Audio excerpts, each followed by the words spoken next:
20,000 करोड़ रुपए लेके नीरव मोदी भाग गया, 10,000 करोड़ रुपए लेके विजय माल्या भाग गया।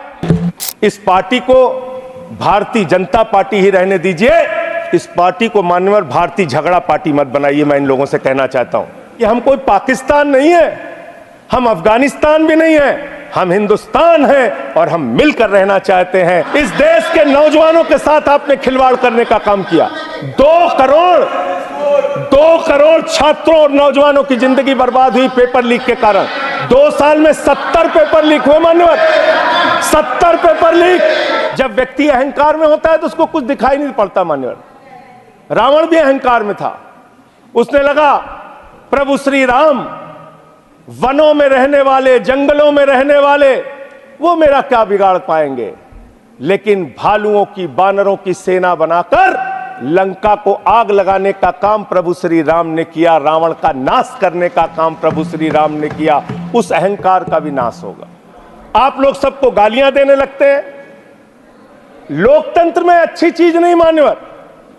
कभी मुसलमानों को गाली दो, कभी सिखों को गाली दो, कभी ईसाइयों को गाली दो, कभी जाटों को गाली दो, कभी मराठों को गाली दो। हमारे मित्र जब यहां बोल रहे थे, अभी कल जब इनका भाषण मैंने सुना तो कह रहे थे इंफ्रास्ट्रक्चर डेवलपमेंट में भारत नंबर 1 है। मैं बताता हूं इंफ्रास्ट्रक्चर डेवलपमेंट।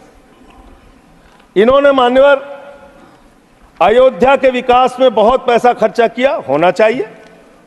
प्रभु श्री राम की नगरी को विकास करने में एयरपोर्ट पे 1450 करोड़ रुपए, रेलवे स्टेशन पे 724 करोड़ रुपए, अयोध्या रिंग रोड पे 4,793 करोड़ रुपए, 14 कोसी परिक्रमा पे 1140 करोड़ रुपए, पंचकोसी परिक्रमा पे 773 करोड़ रुपए, रामपथ पर 787 करोड़ रुपए, टाउनशिप पर 2,180 करोड़ रुपए, पुराने मंदिरों के जीर्णोद्धार पे 170 करोड़ रुपए, मेडिकल कॉलेज में 245 करोड़ रुपए। मान्यवर ये पैसा गया कहां?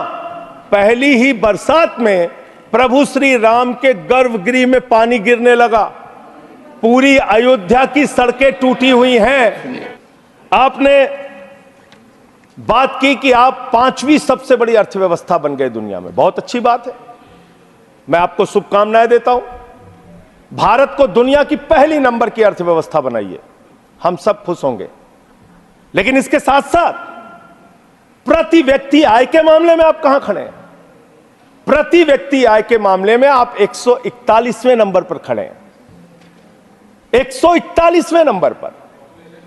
5वीं बड़ी अर्थव्यवस्था किसके लिए मान्यवर? चंद पूंजीपतियों के लिए, जिनका लाखों करोड़ रुपए बैंक का कर्जा माफ किया गया। यह किसके लिए मान्यवर? 20,000 करोड़ रुपए लेके नीरव मोदी भाग गया, 10,000 करोड़ रुपए लेके विजय माल्या भाग गया, 3,000 करोड़ लेके ललित मोदी भाग गया। ये कौन है? ये कौन है बड़े बड़े पूंजीपति? और मान्यवर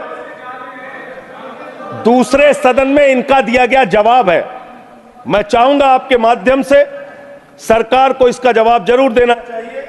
3,53,000 करोड़ रुपए बैंक सेटलमेंट के, 3,53,655 करोड़ रुपए बैंक सेटलमेंट के नाम पे 43 कंपनियों का माफ किया गया। 43 कंपनियों का, इसका रिकॉर्ड आपके सामने मैं रख दूंगा। मान्यवर संपत्ति आप कहां पहुंचा रहे हैं, किसको पहुंचा रहे हैं, किस लिए आप काम कर रहे हैं, किसके लिए काम कर रहे हैं, यह पूरे देश को जानना चाहिए। आपने रेलवे की उन्नति की चर्चा की है, वंदे मेट्रो की चर्चा की है। हमारे एक मित्र कह रहे थे ट्रेन में सफर, मैं शायद ट्रेन में भी सफर किया हूं, रोड से भी सफर किया हूं, इतना सफर किया हूं कि उसके आंकड़े जब सामने आएंगे तो वो एक गाथा लिखी जा सकती है उस पर। ट्रेन में सफर करने वालों की हालत आज क्या है? इंसान को भूसे की तरह भर के एक जगह से दूसरे जगह जाना पड़ता है मान्यवर। लखनऊ में उतरिए, वहां पर कुली मिले मुझे मान्यवर, उनके लिए एक वादा किया था बहुत पहले, और आप एक उदार हृदय के व्यक्ति हैं, मैं चाहता हूं आपके माध्यम से सरकार तक ये बात जानी चाहिए। कुलियों को वादा किया इस सरकार ने कि आपके बच्चों को नौकरी दी जाएगी, कुलियों को वादा किया वर्दी दी जाएगी, तमाम प्रकार की सुविधाएं दी जाएंगी। उनका ज्ञापन मेरे पास पड़ा हुआ है, आज भी उनकी मांगों के बारे में कोई सुना नहीं।